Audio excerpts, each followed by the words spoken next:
నమస్కారం సార్. నమస్తే. మీ పేరు సార్? శ్రీకాంత్ పేరం. ఎక్కడి నుంచి సార్ మీరు? I'm from Chevella constituency. మీరు ఇప్పుడు లోక్సభ ఎన్నికలు జరగబోతున్నాయి కదా సార్, 13 తారీఖు నాడు. మీరు దేనికి ఓటు వేయబోతున్నారు సార్? 100% కమలం పువ్వు గుర్తు, బీజేపీకే నా vote.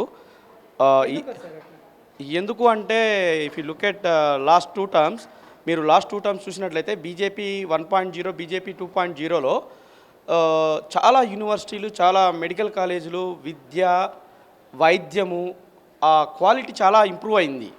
Even related to defence related మన దేశ సంరక్షణ రిలేటెడ్ చాలా ఇంప్రూవ్మెంట్ అయింది. ఒక్క బాంబ్ బ్లాస్ట్ కూడా లాస్ట్ 10 ఏళ్లలో మీరు చూస్తే 2014 ముందు ఒక టైపు, అంటే 2004 నుంచి 2014కి కాంగ్రెస్ పరిపాలించినప్పుడు ఎన్ని బాంబ్ బ్లాస్ట్లు, almost every month 1 bomb blast. After 2014 until now 2024 there is not even single bomb blast. So defence పరిరక్షణ మన ఎక్కడికి పోయినా మనం సేఫ్గా ఎంజాయ్ చేయొచ్చు ఫ్యామిలీస్తో. ఎక్కడ మన ఫ్యామిలీ వాళ్ళు ఎక్కడికి పోయినా కూడా, మనం లేకపోయినా కూడా మన పిల్లలు ఎక్కడ చేర్పించిన విద్య, వైద్య వాళ్ళ సంరక్షణ చాలా బాగుంది. 100%. I'm satisfied with Modi's governance and Modi's government. So my vote goes to Modi, Narendra Modi. BJP is going to form the government on after June 4th. So yeah. కాన్స్టిట్యున్సీలో ఎలా ఉంది సార్ అసలు సిచ్యువేషన్? మా కాన్స్టిట్యున్సీ చేవెళ్ళలో కొండా విశ్వేశ్వరరెడ్డి గారు, he is a very nice and a very humble and very hardworking guy and very educated and intellectual person. I know him, I have gone through his profile and I know his last 40 years background, from where he is and what kind of qualification, where he has worked, and he has already one time MP winner, so this is for his second time.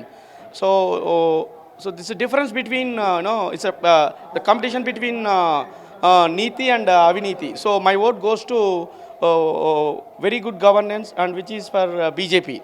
My vote goes to 100% goes to BJP. Sir మీరు ఇప్పుడు అక్కడ గెలుస్తా అని చెప్పేసి ఇంత ధీమా వ్యక్తం చేస్తున్నారు సార్. ఆ చుట్టుపక్కల మన 7 కాన్స్టిట్యున్సీలు చూసుకుంటే మోస్ట్లీ బీఆర్ఎస్ కొంతవరకు, కాంగ్రెస్ కొంతవరకే వచ్చినట్టు కనిపిస్తుంది. ఈ ఇప్పుడున్న సిచ్యువేషన్లో బీజేపీకి అక్కడ ఓట్లు పడే అవకాశం ఉందా? కొండా విశ్వేశ్వరరెడ్డి గారు గెలిచే అవకాశాలు ఉన్నాయని మనం చెప్పుకోవచ్చా సార్? ఏ విధంగా, ఎంత పర్సెంట్ ఉంది సార్ అది? సో బీఆర్ఎస్ నుంచి ఒక డమ్మీ క్యాండిడేట్ని పెట్టారండి, ఆయన కాసాని జ్ఞానేశ్వర్. సో ఆయనకి నాకు తెలిసి డిపాజిట్లు కూడా రావు.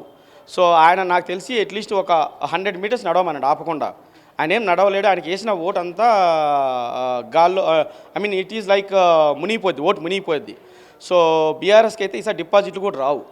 ఏదైతే Serilingampally, Vikarabad, Tandur, Maheshwaram, all people like villages in towns, the only thing is everybody should come outside and vote their very important vote. This vote is for our future generation. This vote is for our kids. So అందరూ బయటకు వచ్చి మే 13వ తారీఖున సోమవారం రోజున అందరూ వచ్చి బయటకు వచ్చి ఓటు వేయాలని నా రిక్వెస్ట్ అండి. Thank you. Okay sir.